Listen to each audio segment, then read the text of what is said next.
Hi students, in this section we are going to discuss about chain rule.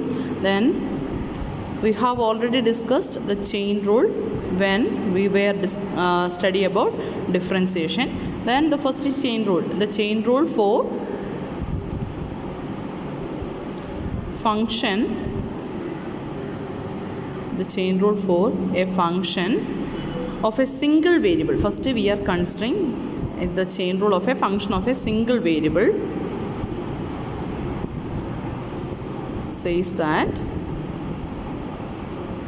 the chain rule for a function of a single variable says that when w equal to f of x is a differentiable function,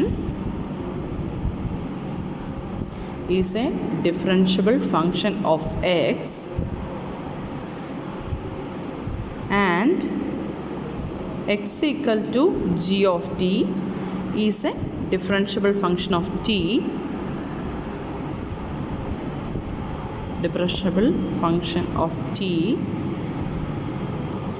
then w is a differentiable function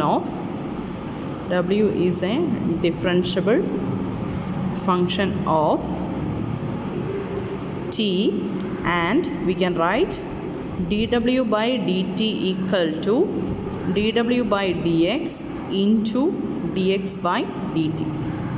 This is a chain rule for a single variable.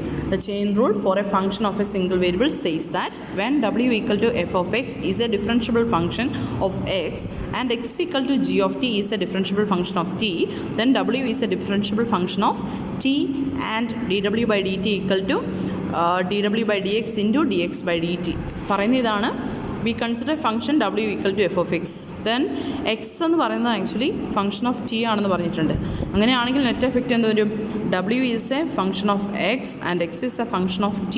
Then finally w is a function of t ആണല്ലേ? അപ്പം w is a function of t ആയതുകൊണ്ട് we can consider the derivative of w with respect to t, that is dw by dt. That's equal to calculate ചെയ്യാൻ വേണ്ടി ചെയ്യുന്ന ഇതാണ്. w is a function of x അല്ലേ? അപ്പം wൻ്റെ derivative with respect to x ആണ്, that is dw by dx into എന്ത് വരും?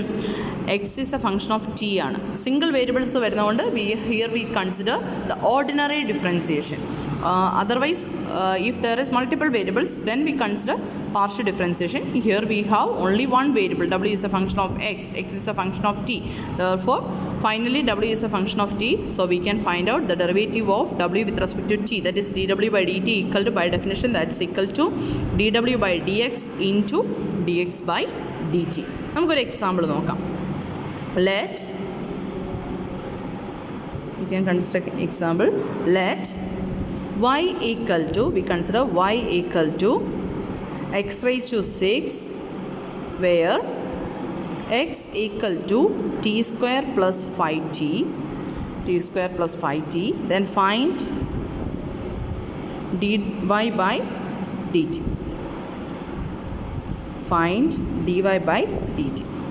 Here we have given y equal to x raised to x, that is y is a function of x and where x equal to t square plus 5t. Then we want to find out dy by dt അല്ലേ?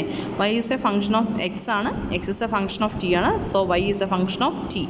So dy by dt equal to എന്ത് വരും? By definition this is equal to dy by dt equal to, y is a function of x ആണല്ലേ, അപ്പം dy by dx into എന്ത് വരും? dx by dt. That's equal to dy by dx എന്താ വരിക? Derivative of y with respect to x. അപ്പോൾ നമുക്ക് ഓരോ quantity ആയിട്ട് കാണാം. dy by dx equal to x raised to 6ൻ്റെ derivative, that is 6 into x raised to 5. Then dx by dt, x is a function of t ആണ്, then its derivative with respect to t എന്ത് വരും?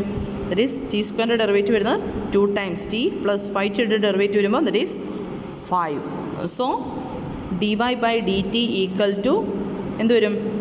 From 1 അല്ലേ? നമുക്ക് ഈ ഇക്വേഷനെ 1 എന്ന് വിളിച്ചാൽ from 1 dy by dt equal to dy by dx. dy by dx is 6 into x raised to 5 into dx by dt. dx by dt is 2 times t plus 5. നോക്കി, നമുക്ക് final answer വേണ്ടത് ടിയുടെ ടേംസിലല്ലേ? dy by dt. അപ്പോൾ ടിയുടെ ടേംസിലാണ് വേണ്ടത്. അപ്പോൾ എന്ത് ചെയ്യണം?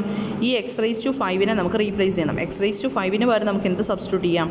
t square plus 5t the whole raised to 5 into 2 times t plus 5. This is the derivative of the function y with respect to t. Okay, അപ്പം this is the chain rule for a function of a single variable. അപ്പം പറയുന്നതാണ് w is a function of f of x. W is equal to f of x. That means w is a function of x and given x equal to g of t. That means x is a function of t ആണ്. Then finally എന്ത് വരും? w is a function of x, x is a function of t ആയതുകൊണ്ട് w is a function of t ആവും.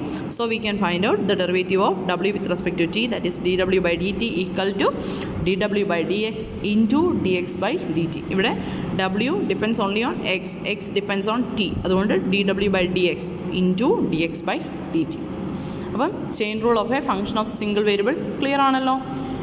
നമ്മൾ അതിൻ്റെ ഒരു എക്സാമ്പിളും ചെയ്തു. ഇത് നമ്മൾ ഓൾറെഡി പഠിച്ചിട്ടുള്ള കാര്യം തന്നെയാണ്, നമ്മൾ +2 ലെവലിലൊക്കെ പഠിക്കുന്ന കാര്യം തന്നെയാണ്. ഇത് ക്ലിയർ ആണെന്ന് വിശ്വസിക്കുന്നു. Anyway thank you.